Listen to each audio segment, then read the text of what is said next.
Oh, mate. Cornballs is showing me a picture of himself with Patrick Stewart. That is not on. How has that happened? What about that one? That's a fun one. Ah, I love it. Hijinks. There he is, director on set. Hey, speaking of director on set, now that you're working on your second blockbusting movie... Sure. And your position within the upper echelons of the film community is assured, is it now time for you to tell us the Tom Cruise Doodle story? What about that one? Don't show me that. I asked you a question.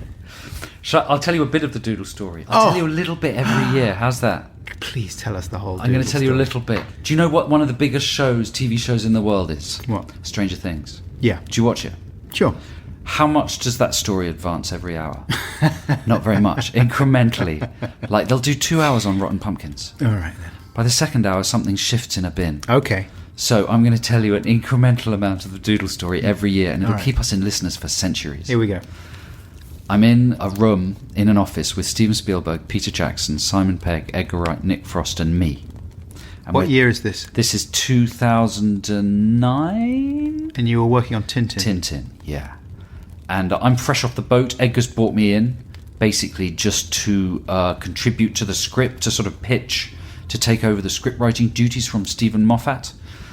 And we're just talking about ideas to compress the script, because the draft's a bit long, and so we have to figure out ways to sort of compress the story.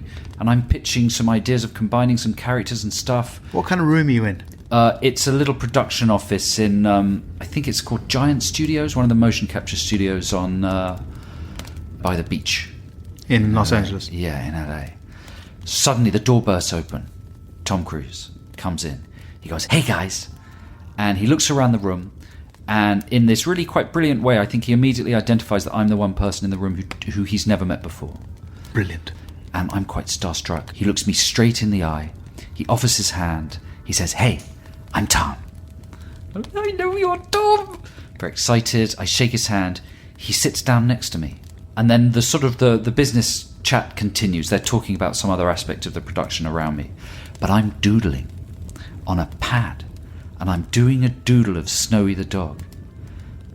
That's all I'm going to tell you. What? It's a cliffhanger.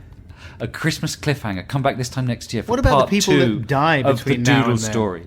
Well, maybe if someone writes me one of those emails, like, "Can I see the new Star Wars film before it's released, 'cause I'm really, really ill," then maybe would think. But even then, probably not. Right, okay. Because it's that exciting. All right, listeners. That's all you get of the Doodle story till Christmas 2018. Christmas 2018. Tune in again for part 2. Come on. The Doodle story.